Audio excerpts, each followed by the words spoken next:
তো দেখুন বন্ধুরা, এই মাংসগুলো হচ্ছে হ্যাচারি মুরগির মাংস। এই মাংস ভীষণ টাইট হয় আর খেতে কিন্তু ভীষণ ভালো লাগে। তো এখানে আমি হ্যাচারি মাংস নিয়েছি 1.5 কেজি পরিমাণে।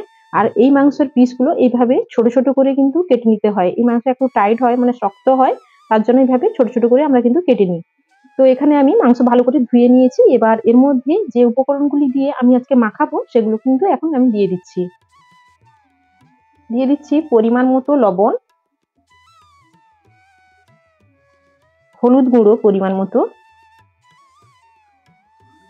এবার আমি এর মধ্যে দিয়ে দেব পেঁয়াজ কুচি। এখানে প্রায় 500 গ্রামের মতো পেঁয়াজ আমি কিন্তু এভাবে কুচি করে কেটে নিয়েছি। কিছুটা দিয়ে দিলাম আর কিছুটা রেখে দিচ্ছি।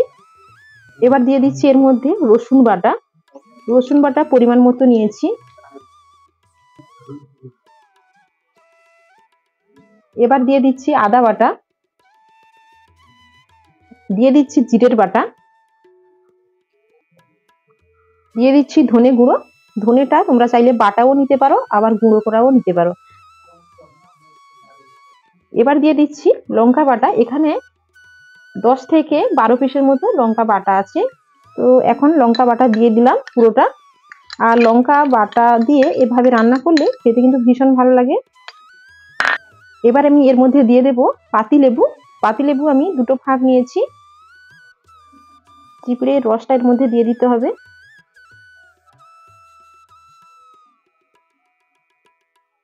এবার আমি এর মধ্যে দিয়ে দিচ্ছি 100 গ্রামের মতো সর্ষের তেল। এবার আমি হাত দিয়ে বেশ ভালো করে মেখে নেব। 30 মিনিটের মতো ঢাকা দিয়ে রেখে দিতে হবে, তারপরে রান্নাটা করে নিতে হবে।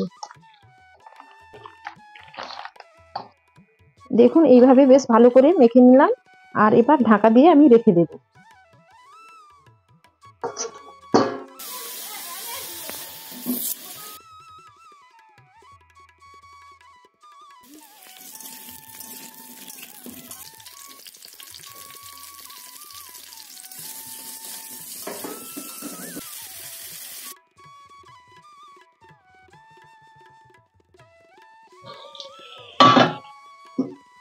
এই যে দেখুন বন্ধুরা, এইভাবে নেড়ে চেড়ে কিন্তু আলুটাকে বেশ সুন্দর করে ভেজে নিয়েছি। আর নতুন আলু তো এইভাবে লবণ আর হলুদ দিয়ে নেড়ে চেড়ে ভেজে নিলেই কিন্তু একদম নরম হয়ে যায়, খেতে কিন্তু ভীষণ ভালো লাগে। আজকে নতুন আলু দিয়ে চিকেনটা রান্না করব, খেতে ভীষণ ভালো হবে। তো এখন আলুটা এভাবে আমি ভেজে নিয়েছি। এবার একটা পাত্রের মধ্যে তুলে নিচ্ছি।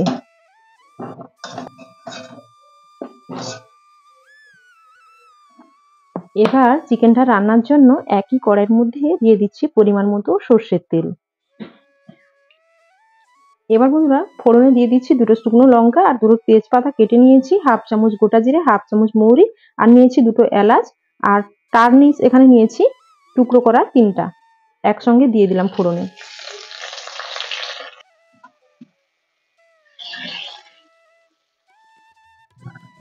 এগুলো একটুখানি হালকা করে নেড়ে চেড়ে আমি ভেজে নিলাম।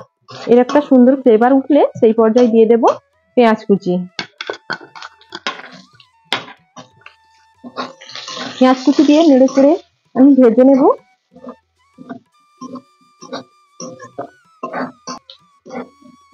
দেখুন পেঁয়াজটা একদম হালকা করে নেড়ে চেড়ে আমি ভেজে নিয়েছি।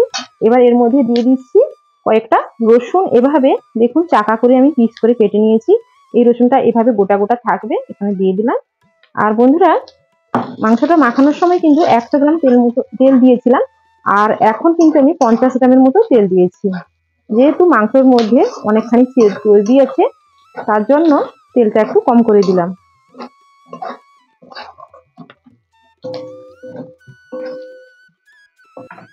এতে দিয়ে দিচ্ছি সামান্য পরিমাণে লবণ।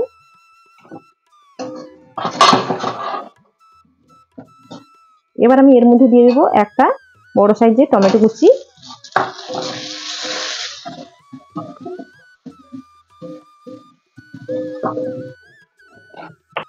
এই যে দেখুন নেড়ে চেড়ে ভেজে নেওয়ার পর টমেটোটা গলে গেছে। এবার এর মধ্যে দিয়ে দিচ্ছি 1 চামচ কাশ্মীরি চিলি পাউডার। এটা দিয়ে দিলে কালারটা ভীষণ ভালো হবে। তবে তোমাদের হাতের কাছে যদি থাকে তাহলে দেবে, আর যদি না থাকে তাহলে কোনো অসুবিধা নেই। এভাবে লঙ্কার বাটা দিয়ে রান্না করলেও হয়।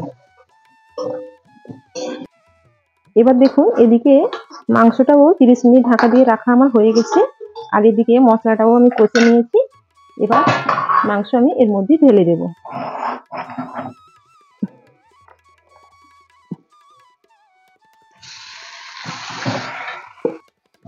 এবার নেড়ে চেড়ে একসঙ্গে বেশ ভালো করে কষে নেব।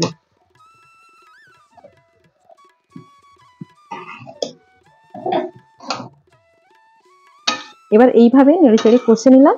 আর এবার 2 থেকে 4 মিনিটের মতো ঢাকাটা দিয়ে দেব। ঢাকা দিয়ে আবার ঢাকা খুলে এভাবে কিন্তু নাড়িয়ে মাংসটাকে ভালো করে কষিয়ে নিতে হবে। এবার আমি ঢাকনাটা সরিয়ে নিলাম। আর এই যে দেখুন, মাংস থেকে কিন্তু জল ছাড়তে শুরু করে দিয়েছে। এবার এইভাবে নাড়িয়ে নাড়িয়ে মাংসটাকে ভালো করে কষিয়ে নেব।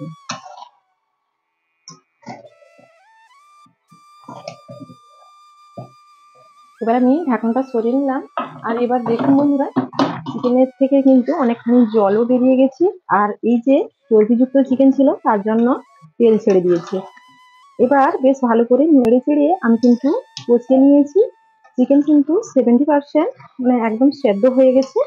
এবার আমি এর মধ্যে এখানে দিয়ে দেব, এখানে ভেজে নেওয়া আলুটা আমি এর মধ্যে দিয়ে দিলাম। দিয়ে নেড়ে চেড়ে মিশিয়ে নেব।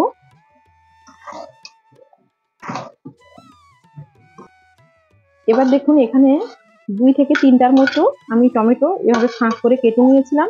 আর এখানে দিয়ে দিচ্ছি কয়েকটা চেরা কাঁচা লঙ্কা, তো একসঙ্গে দিয়ে দিলাম। আর দিয়ে দেব এখানে ধনেপাতার কুচি। এখানে স্বাদ মতো সামান্য পরিমাণে চিনিটা দিয়ে দিলাম, এতে করে মাংসের টেস্ট অনেক বেশি ভালো হবে। আর এখানে কয়েকটা গোটা পেঁয়াজ এভাবে ফাঁক করে কেটে নিয়েছিলাম, দিয়ে দিচ্ছি। আর এইভাবে বন্ধুরা একবার আপনারা বাড়িতে মাংস রান্না করে খেয়ে দেখবেন, খেতে কিন্তু অসম্ভব ভালো হবে। এবার নেড়ে চেড়ে একসঙ্গে মিশিয়ে আবারও আমি কিছুক্ষণ খানি কষে নেব।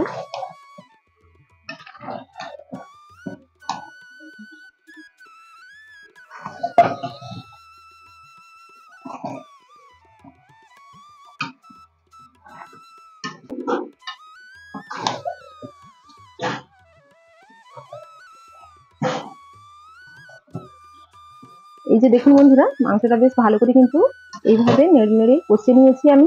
আর মাংস থেকে যে যতটা জল বেরিয়েছিল, দেখুন জল কিন্তু একদম নেই, একদম শুকনো হয়ে গেছে। এবার এতে সেদ্ধ হওয়ার জন্য পরিমাণ মতো জলটা দিয়ে দেব। তবে এখানে আমি দিয়ে দিচ্ছি গরম জল। এইভাবে গরম জল দিয়ে দিলে ভালো হয়।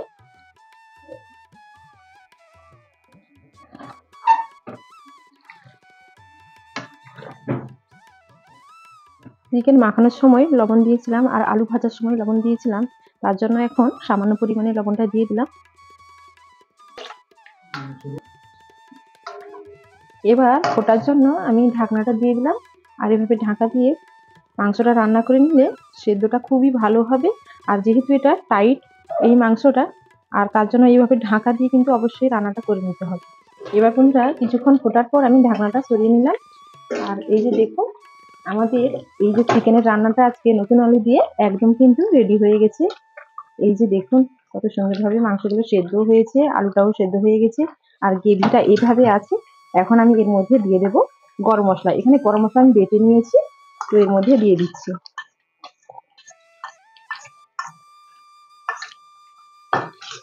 আর উপর থেকে দিয়ে দিচ্ছি কিছুটা ধনেপাতার কুচি।